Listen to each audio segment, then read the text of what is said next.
வணக்கம். Welcome to நம்ம stocks channel. முக்கிய அறிவிப்பு, நான் செபி ரெஜிஸ்டர்ட் ஏஜென்ட் கிடையாது. இந்த சேனல் யூடியூபில் மட்டுமே செயல்படுகிறது. நாங்கள் பங்குகள் வாங்க விற்க பரிந்துரைப்பது கிடையாது.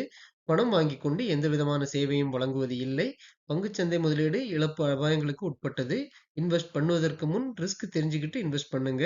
ரிஸ்க் தெரியலைன்னா முதலீடை தவிர்த்து விடுங்கள். இங்க பகிரப்படக்கூடிய தகவல்கள் எல்லாமே இன்ஃபர்மேஷனுக்காக மட்டுமே. இன்றைய பங்குச்சந்தை நிலவரங்கள்.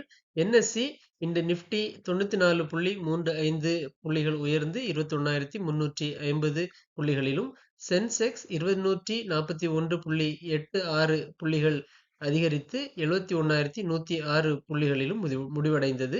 ரெண்டுமே 0.4% இன்னைக்கு அதிகரித்திருக்கு.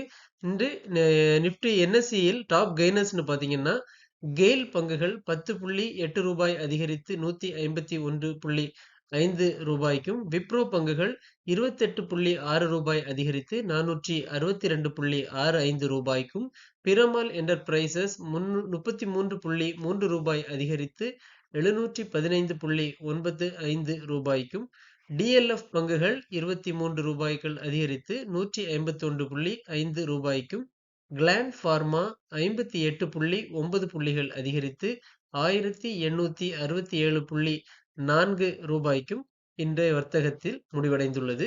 அதுபோல டாப் லூசர்ஸ்னு பாத்தீங்கன்னா, ஆரோபிந்தோ பார்மா 25.75 ரூபாய் குறைந்து 1066 ரூபாய்க்கும், கிராசிம் 39 ரூபாய்கள் குறைந்து 2046 ரூபாய்க்கும், ஹிந்துஸ்தான் பெட்ரோலியம் கார்ப்பரேஷன் 6.4 ரூபாய் குறைந்து 369.3 ரூபாய்க்கும், பந்தன் பேங்க் 3.45 ரூபாய் குறைந்து 234.8 ரூபாய்க்கும், எஸ்பிஐ பேங்க் 7 ரூபாய் குறைந்து 636.75 ரூபாய்க்கும் இன்றைய வர்த்தகத்தின் முடிவடைந்தது.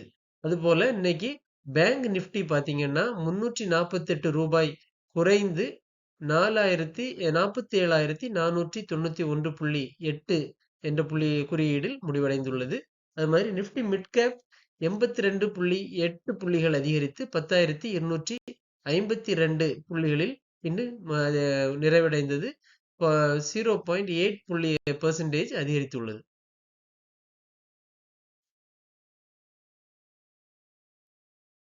சில பங்குகள் சம்பந்தமான செய்திகளை இப்ப பார்க்கலாம்.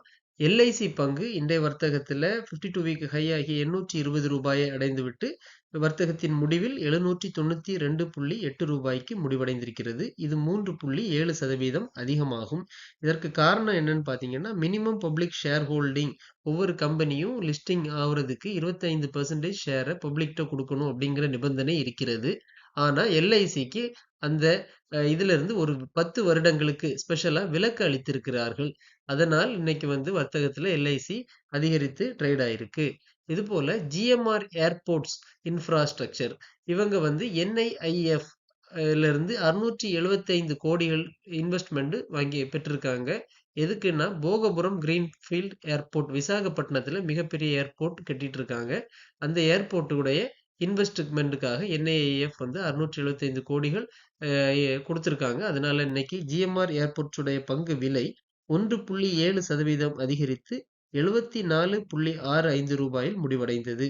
அதுபோல லுபின் ஹெல்த் கேர் கன்சியூமர் கான்ஸ்டிபேஷனுக்கான ஒரு மருந்து சாஃப்டோவேக் லிக்யூ ஃபைபர் அப்படிங்கிற மருந்து இன்னைக்கு அனௌன்ஸ் பண்ணியிருக்காங்க. 100% ஆயுர்வேதிக் மெடிசின்.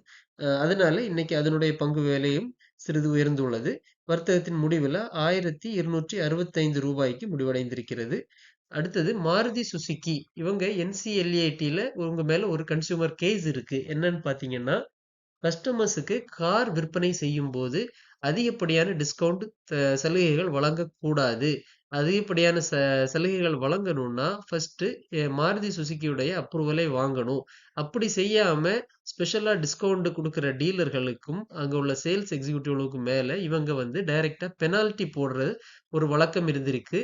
அது கன்சியூமர் கமிஷன் இவங்க மேல கேஸ் போட்டு 200 கோடிகளுக்கு அபராதம் விதித்திருக்கிறார்கள். இது என்சிஎல்டிஏடில ஹியரிங்ல இருக்கிறது. அந்த கேஸ இப்போதைக்கு தள்ளி வைத்திருக்கிறார்கள். பிப்ரவரி 24ஆம் தேதிக்கு நெக்ஸ்ட் ஹியரிங்க்கு தள்ளி வைத்திருக்கிறார்கள். இது ஒரு பாசிட்டிவ் நியூஸா பார்க்கப்படுது.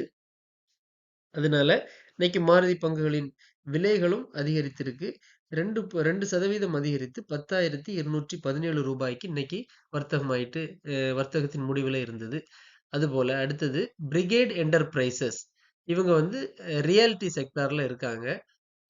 இவங்க பெங்களூர்ல வந்து என்ன பண்ணியிருக்காங்கன்னா 54,300 ஸ்கொயர் ஃபீட் இடத்தை 10 வருட அக்ரிமெண்டில் லீஸுக்கு விட்டிருக்காங்க. ஸோ அதனால இவங்களுடைய பங்கும் இன்று 2.6% அதிகரித்து